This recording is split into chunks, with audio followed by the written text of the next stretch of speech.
Becky. Welcome back to my channel. I have another homeschooling video for you guys today. I've had so many homeschooling videos lately, but I guess it's the season for that with everybody making so many changes and talking curriculum. And a while back, I did a video about how to choose a homeschool curriculum. And I really shared in that video my process for ways that I pick curriculums. But I was asked a couple different times to go a little bit more detail about literally how to choose curriculum when you are starting out.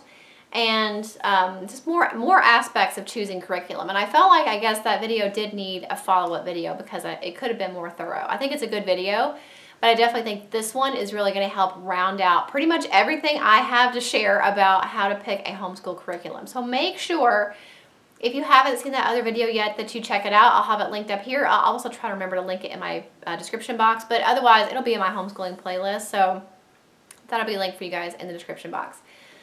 So the basics when you're choosing a homeschool curriculum is, first, what does your state require you to teach? Do they require you to teach certain things? Especially, I know in high school they do a lot of times, but in lower levels, what do they require you to teach? Do they require you to use certain programs or talk about certain things at certain ages? That is really important, and that is information you can get from your school board. Every state is different. So you'll definitely want to be well versed on what your state requires. That really ultimately is going to help you choose a curriculum. The second thing is, do you want secular or non-secular? Is that a deal breaker for you? Do you only want to use Christian curriculum? I'm kind of a little bit of both. I don't really mind if it's not Christian based, if it's something that's not going to be, that's not going to have content in it that I feel is contradictory to my beliefs or inappropriate. And then also, do you want to design your own curriculum, what they would call eclectic homeschooling, kind of piecing this with this, with this, with this, or do you want to go to a store like Sunlight or Timberdoodle and you want to buy a box set for your grade level and you want everything to be in that box set? You don't want to have to go out and pick anything. So that's up to you also.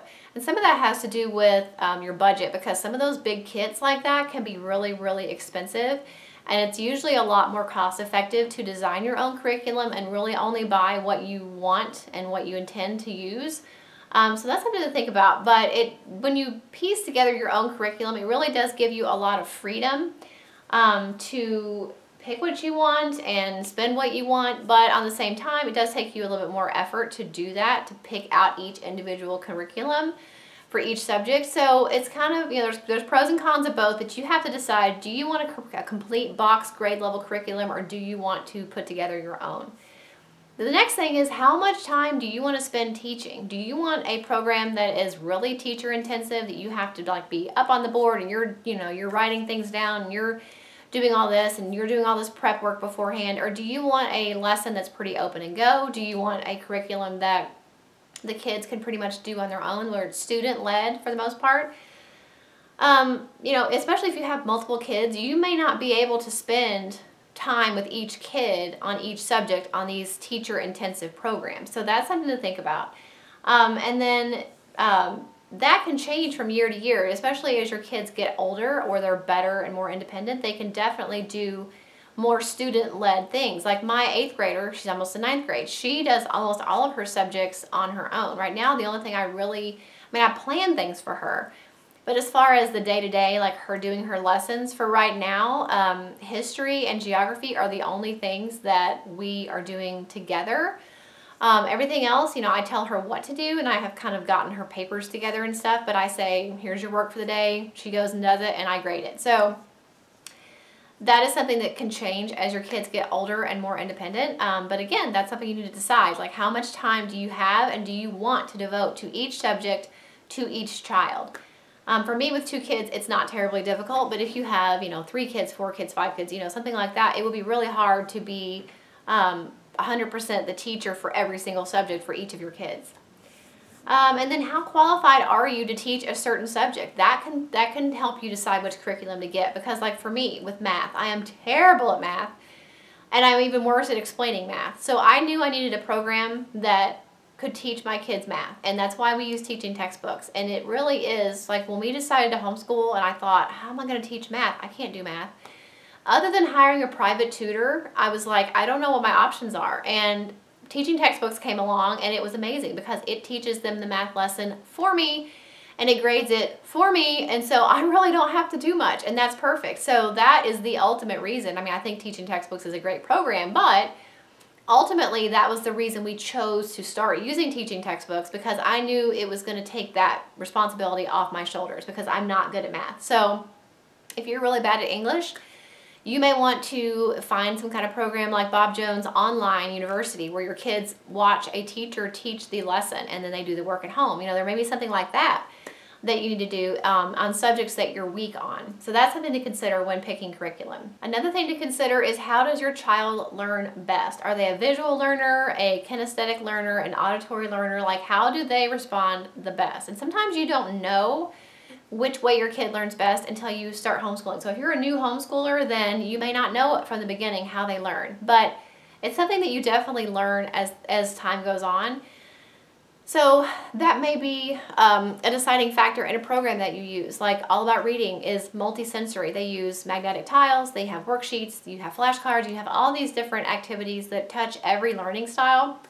So it's good for any type of learner. But you've got other programs that aren't so multisensory. They may be one way or the other, and your child may not respond well to that way of teaching, and you may find you need a more hands-on activity like science.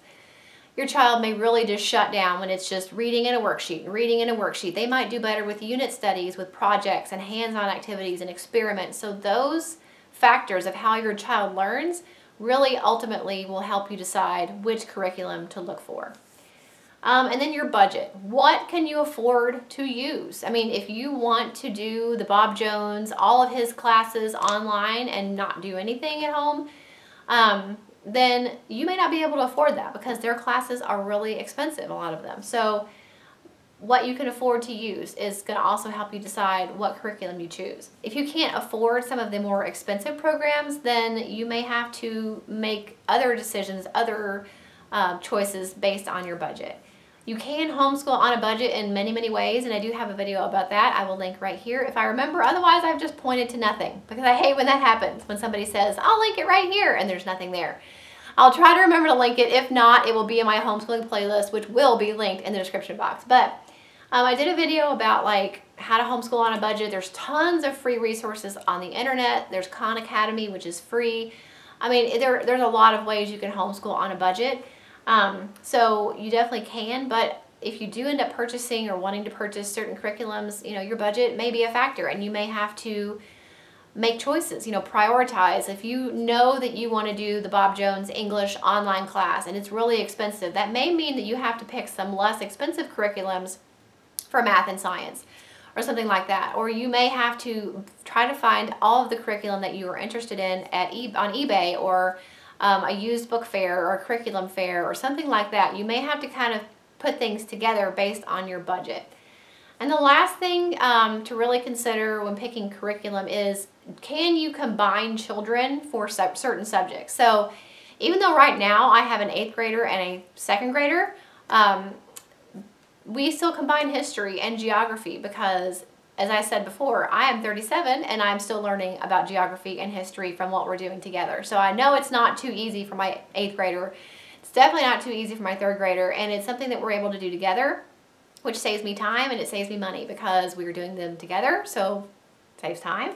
And it saves me money because I just have one textbook and, you know, the student pages for each child, and we go and we're done. So, you know, doing that can really help you to save time and save money, and it also can really influence the choices that you make for your curriculum. So those are some more things to think about when choosing curriculum. I know people, you know, sometimes they want me to tell them exactly what to do, and I can't tell them exactly what to do because I don't know what their state requirements are. I don't know how their children learn. I don't know what their budget is.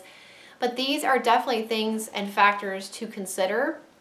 And I think if you watch this video and you watch the other video that I mentioned about how to choose curriculum, I feel like that will give you the best idea of what I could tell anybody that's homeschooling or that wants to homeschool of how to choose curriculum. And it's a lot of legwork on your part. Like, there's no way I can say, go to this website and everything you need to know will be right here. I mean, I spend hours, and I still spend hours every week researching and looking at new curriculum, and that's why that other video is helpful, because I do list some sources of how I find reviews about different curriculums and listen to other homeschoolers, what they're saying about them. And there's a lot of legwork involved, and I don't think there's any one person that's going to be able to say, this is what you should do and go do it, because it's really a personal journey that you do have to put the time and effort into to find out what's going to work best for you, your kids, and your budget and your family. So hopefully this video was helpful. Make sure if it was, you give it a thumbs up. Don't forget to subscribe if you're not already. And like I said, I will have my homeschooling playlist linked in the description box for you guys. Every single homeschooling video I have ever made is in that playlist. I feel like it is a wealth of information that I have to share with you guys, and hopefully you'll find some helpful videos in there. Thank you so much for watching, and I'll see you in the next one. Bye. Thank you so much for watching all the way to the end of this video. If you want to see 2 of my older videos, you can click the links right here. And if you want to subscribe to my channel, if you haven't already, and you definitely should, you can click right here. I upload every single week. I have some links in the description box for some of my favorite stores and products, as well as my P.O. Box address. Check out those links if you're interested in those, and I will see you guys in the next video.